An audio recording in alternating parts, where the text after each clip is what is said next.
CBS News Chief White House correspondent Nancy Cordes is joining us now from our Washington, D.C. bureau to talk more about this. So, Nancy, let's look at the political angle here. DHS Secretary Kristi Noem is facing bipartisan criticism so far. President Trump has seemingly stood by Noem, but could this growing pressure sway him? And in some reporting that I've seen, she seems to indicate that everything that she's done, in other words, people are pressuring her, she's getting that bipartisan pressure, but everything that she's done has been carried out on the orders of either Stephen Miller or the President of the United States.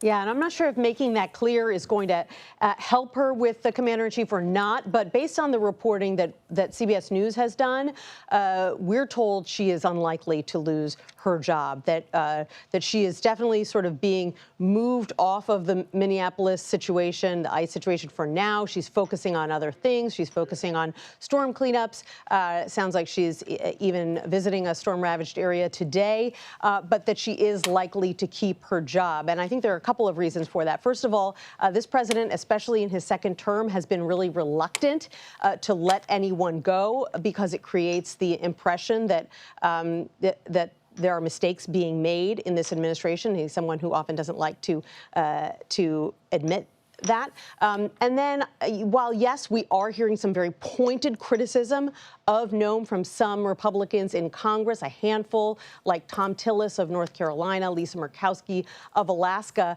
I think the fact that the president is now signaling, and he did so several times yesterday, that he's looking to, in his words, de-escalate in Minneapolis is probably going to mean that some of that criticism from the right is going to quiet down. And so Democrats criticizing him is never going to matter all that much to him. That criticism will continue, but I think, you know, the fact that he's now signaling that he's potentially going to change tactics in Minneapolis. Let's see if that actually, you know, ends up being the case. But that is likely to take some of the heat off of Noem from the right.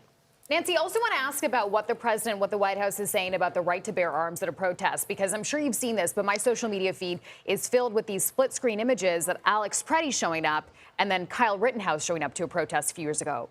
Yeah, no question. And the president said it several times again yesterday that he thinks that it was a mistake or that there was something terribly wrong with Preddy bringing his gun to protest or to an active ICE scene, Border Patrol scene over the weekend. And that is something that has really frustrated Second Amendment advocates who are usually walking in lockstep with this president. Take a listen to what he had to say one of the several times he talked about this yesterday. Very, very unfortunate incident. I don't like that he had a gun. I don't like that he had 2 fully loaded magazines. That's a lot of bad stuff. And despite that, I say that's a very unfortunate.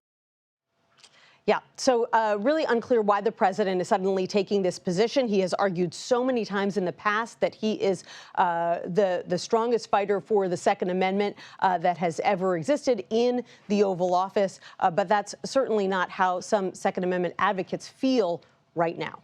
Nancy, I did this interview on CBS Mornings a couple of days ago with Dana Lash on Monday, who is the former spokesperson for the National Rifle Association. She indicated to us that she had many times herself attended protests where she was fully armed and that it is the right of an American, if they have a license to carry that weapon, to do so. And that, in her words, the government's framing around this and the language that they are using is problematic for a lot of Second Amendment activists.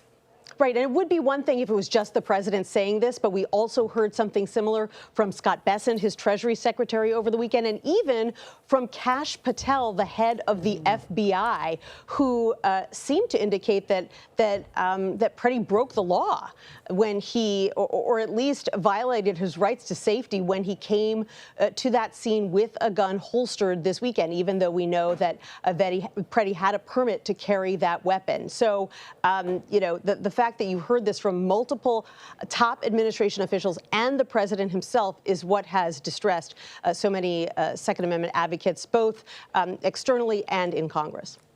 All right, Nancy Cordes reporting from Washington for us. As always, my friend, thank you.